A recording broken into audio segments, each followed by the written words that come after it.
Alright, so this summer season is probably one of the busiest times for fixing for me. Mainly on the larger machinery, on the actual farm machinery rather than my kind of own toys and projects. I've been inundated with shit to fix, including my own big trailer, which I kind of was thinking of putting off so I could build this little one. It caught up with me and I had to fix the big trailer. This is the back door of my trailer. I don't know if you can quite see the sun's in the way, like, but that back door is pretty well bent up. Just falls right into place, perfect. And then obviously if you've seen the Silage dragging video, we had to fix that as well.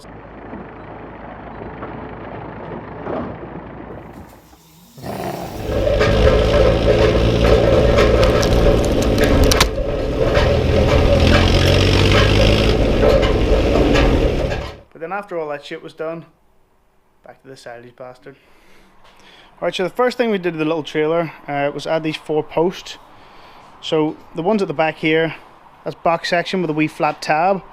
The ones at the front are angle. The ones at the back actually have to be a little bit stronger because they're going to have a big swingy door on them. So yeah, I basically just wanted them a little bit more stiff. These 2 front ones here have actually got some mesh running between them.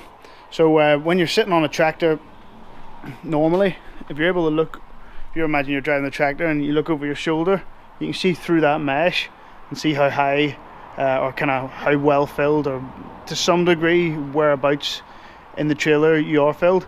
So that's kind of something that a lot of Silage trailers have. So I thought I'd add that for a bit of kind of realism or whatever. In addition, we've actually hinged it as well. So yeah, it's just kind of angle iron and then a small bush welded onto this tipper body with some little pins. At the front here we've actually got the landing system. So when the trailer body comes down, if you see there, if it's mismatched at all, these angles guide it so it sits properly into position. Also at the front here, I've just put this little foot in just to stop this clevis from getting damaged. You know, without that in place, you drop the trailer and this clevis gets stoved in. And kind of the fourth thing that we've done is we've added this mast. So this is pretty important for the whole tipping mechanism, which I'm going to have a wee go at today. So we've got 2 little plates in here. The mast, which is kind of a tube with 2 bushes in it. The mast itself, and then on the top of the mast we have this little kind of pulley block. Alright, so the idea behind this mast is we're going to tip this trailer body with cables. So I'm going to have the cable run up the mast, over the top here, and back down, and then tied onto this body. So it'll pull up there. I guess the main thing that's missing here is the winch. Alright, so the way we're going to tip the trailer is with this little ATV winch. The 2000 on the sticker there relates to a 2,000 pound pull, which equates to about 900 kilograms in kind of money that I can understand. So yeah, we're going to use this, run it up over the mast and back down, so it'll kind of hoist the trailer body up. But the first thing we've got to do is, it's got all this cable in it and this hook that I don't need. I'm only going to need a short enough run of cable, probably about 2.5 meters. So all of this is actually just weight that I'm lugging around. In addition to that there, I would need to cut the hook off anyway for the work I'm doing. So best thing to do here is to remove this completely and save this for something else. And then put on just as much cable as I need. So yeah, let's get it done.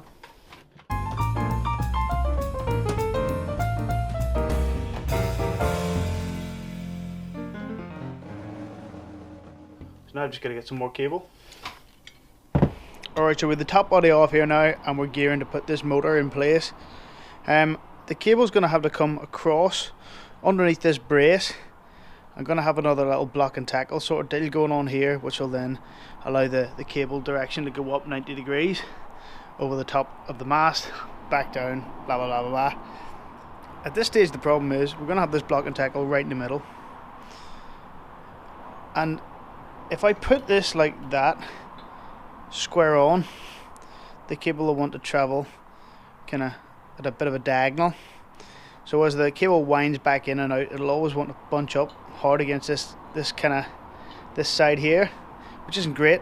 So what I'm going to do is I'm going to actually mount this so that it's perpendicular to this boy here, so the cable will always come across straight to where it's going, and it'll always want to come back in straight onto that.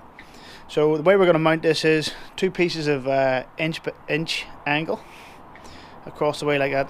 There are 2 mounting holes on the bottom of this winch, here and here, and yeah, that should be a fairly simple install. So we're going to put that on and take it from there. Right, so here we've got the winch in place. So what I've done is actually put a piece of angle either side. There's 2 mounting holes which are about there.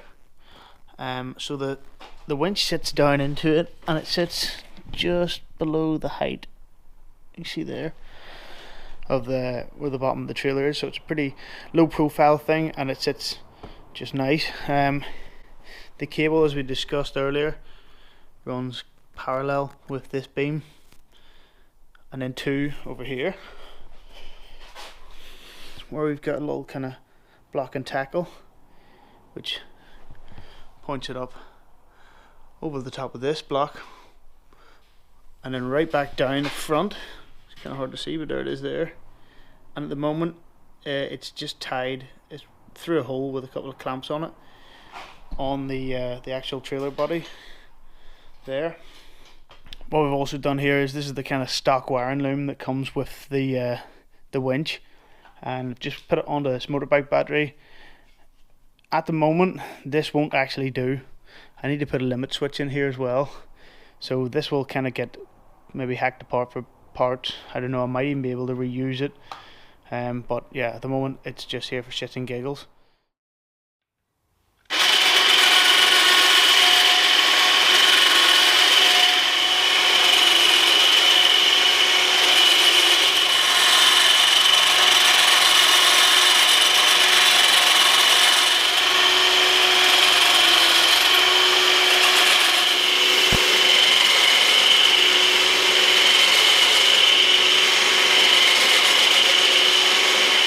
Right, so I went through this trailer, I went through the kind of the winching system and the tipping system, and just kind of fine-tuned things so they're more to my liking. Obviously a lot of this stuff's going to be hidden underneath bodywork and stuff, but if it's fucked, if it's not right, and I know it's there, then that's enough for me to want to fix it, which is a good thing I guess, but it makes shit take a bit longer. So let's see what I've done. Alright, before I had kind of the cable coming through kind of a diagonal drilled hole in this box section, and then a couple of just clamps holding it in place. I didn't really like the look of it, and I didn't like how strong it was either. So what I've done there is machined a little kind of barrel with a hole in it, slipped it over the cable, welded it from the bottom, so it's kind of like the end of a bicycle cable, and that now pushes up a little piece that I welded in here, so it's all kind of flush and smooth. So I mean, that's a much nicer job. Also what I've done here is put a couple of little guides there that follow this the whole way up, meaning that whenever this is at kind of full tip, it gives a bit more stability to the whole system.